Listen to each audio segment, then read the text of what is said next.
거울 속에는 수많은 무시무시한 악마들이 숨어있다. 지금 한 무리의 해적들이 이곳에 침입했다. 악마들은 갑자기 거울에서 튀어나와 방심한 어린 해적들을 하나하나 끌어들였다. 그중 한 명은 공포를 참지 못하고 뒤돌아서 도망쳤지만 우두머리에게 총에 맞아 죽었다. 말이 떨어지기 무섭게 여신의 문이 천천히 열렸다. 케인이 먼저 계단을 올라갔다. 불빛이 비추는 가운데 그는 마침내 온통 황금으로 가득 찬 모습을 보았고 저도 모르게 미소를 지었다. 하지만 그때 여신의 문이 갑자기 닫혔다. 그는 즉시 확인하러 갔지만 밖에서 동료들의 비명만 들렸다며 두 초마다 비명소리가 멈췄다. 그때 내부에서 누군가가 그의 이름을 부르는 듯했다. 주변을 둘러보았지만 촛불 외에는 아무것도 없었다. 잠시 머뭇거린 후 그는 황금으로 향해 걸어가 한 움큼 쥐었다. 갑자기 시체 한 구가 눈에 들어왔다. 내부의 기온이 급격히 떨어지면서 벽에 서리가 맺혔다. 다음 순간 처량한 귀신의 울음소리가 들려왔다. 케인은 즉시 일어나 확인했고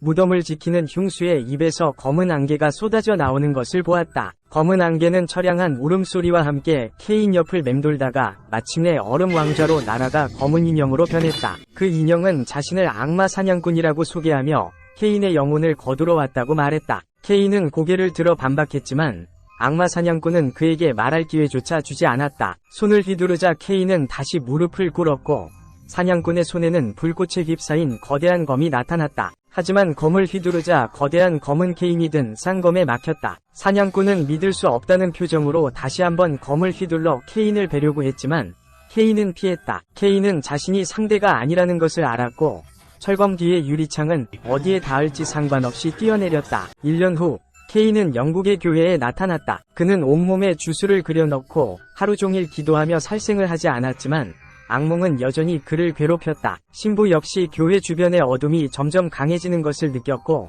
신의 이름으로 케인에게 이곳을 떠나야만 자신의 구원을 찾을 수 있다고 말했다. 케인은 어쩔 수 없이 자신의 운명을 향해 나섰고 사회의 혼란과 악마들이 지배하는 세상을 피해 떠났다. 하지만 구원을 찾기 위해 떠난 케인은 여전히 무력을 포기하기로 결심했다. 도둑이 강도를 당해도 그는 절대 맞서 싸우지 않았고 기절할 때까지 맞았다. 다시 깨어났을 때 그는 이미 마차에 누워 있었다. 소매 가족이 그를 구했다. 강가에서 휴식을 취하는 동안 그의 문신은 금세 소매의 눈길을 사로잡았다. 질문에 대해 그는 숨기지 않았고 심지어 소매의 아버지에게 자신이 예전에 악마였다고 말했다. 그날 그들은 마을을 지나다가 모든 사람의 눈이 파헤쳐진 것을 발견했다. 아버지는 이것이 악마의 소행이라고 생각했지만 케인은 이상함을 감지했다. 그때 소매는 순시성을 가진 소녀를 발견했다.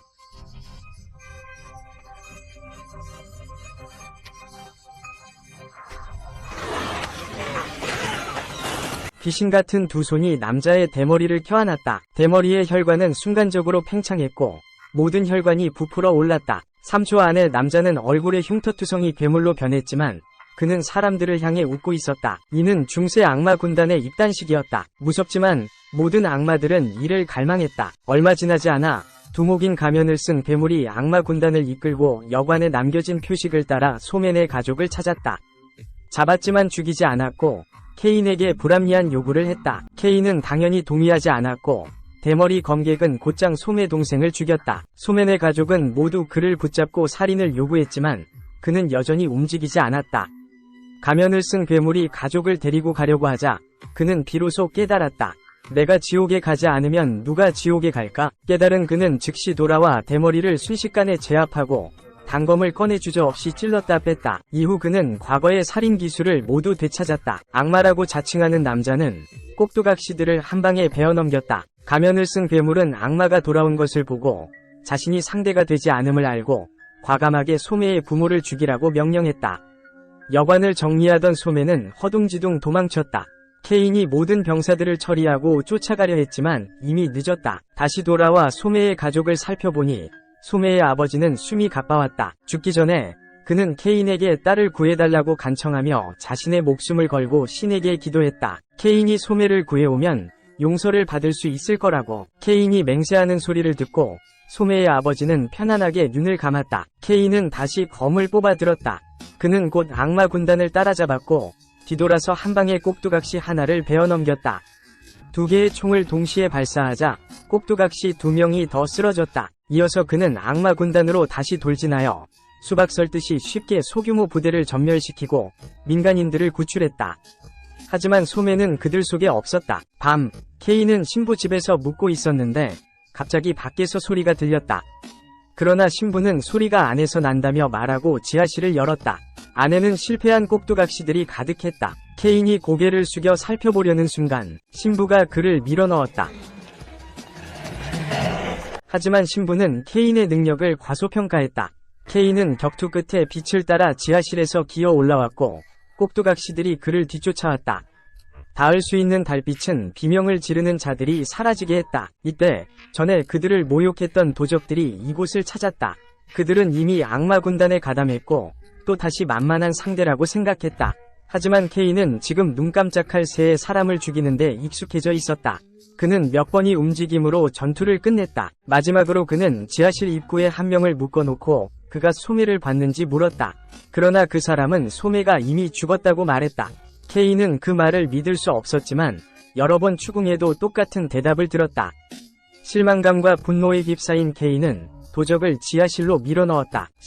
소매는 죽었고 K의 구원에 대한 희망도 사라졌다. 그는 술에 취해 몸을 맡기고 악마 사냥꾼이 자신의 영혼을 거두기를 기다렸다. 그때 K를 깊이 존경하던 선원 헨리가 그를 알아보고 악마 군대에 맞서 싸우도록 그를 설득했습니다. 하지만 지금의 K는 죽고 싶을 뿐이었고 악마가 자신을 빨리 데려가기를 바랐습니다. 밤이 되자 악마 군대가 나타났고 그들은 무고한 시민들을 십자가에 못 박았습니다. 가면을 쓴 괴물은 침울한 K를 보고 아무 말 없이 돌아섰습니다. 옆에 있던 대머리 남자가 명령을 내리기 시작했습니다. 남자가 십자가에 누워있고 악마가 그의 손에 못을 박았습니다. 못이 박힐 때마다 남자는 신음을 참지 못했지만 저항하지 않았습니다. 마침내 남자는 십자가에 못 박혀 죽었고 마을 사람들에게 전시되었습니다. 그 일을 마치고 가면을 쓴 괴물은 악마 군대를 이끌고 떠났고 그 뒤에는 그들이 납치해온 노예들이 줄지어 있었습니다.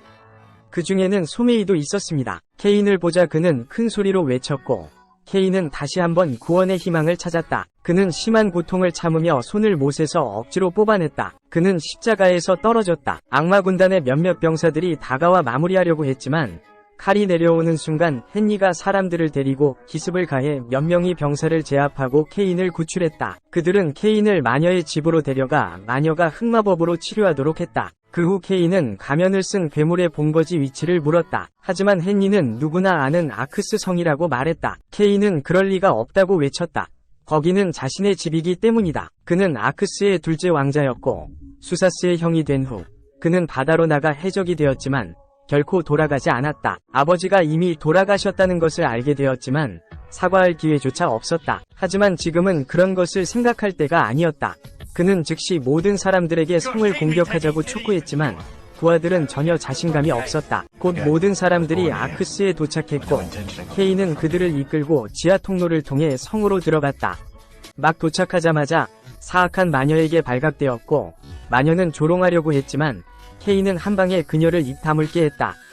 혼란스러운 전투가 시작되었다. 그때 가면을 쓴 괴물이 큰 칼을 들고 들어와 K의 부하들을 한 명씩 베어 죽였다. K는 여기가 사방이 벽으로 둘러싸여 있어 곧 포위될 것이라는 것을 알고 과감하게 헨리 등을 안으로 들여보내고 자신은 가면을 쓴 괴물을 막기로 했다. 모든 사람들이 들어가자 그는 가면을 쓴 괴물의 다리 사이로 뛰어들어 건물 안으로 들어갔고 곧바로 문을 닫았다. 이어서 감옥을 찾아 모든 잡힌 사람들을 풀어주었고 어느 감옥에 들어가 한 노인을 구하려 했지만 노인은 떠나지 않겠다고 했다. K는 그제야 노인이 자신의 아버지라는 것을 알았다. 기쁨과 함께 도망치기 전에 사과를 하며 형을 죽인 것이 고의가 아니었다고 설명했지만 아버지는 형이 죽지 않았지만 죽은 것만 못하다고 말했다. 그 당시 형은 절벽에서 떨어져 죽지 않았지만 많은 의사를 찾아도 살릴 수 없어 어쩔 수 없이 마법사에게 도움을 청했다. 마법사는 정말 거울에서 형을 끌어냈지만 부활한 형은 마법사의 꼭두각시가 되었고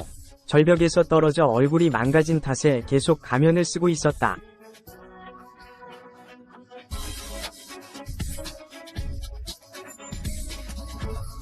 마침내 왕좌에서 대마법사를 보았고 감옥에 있는 소매도 보았다.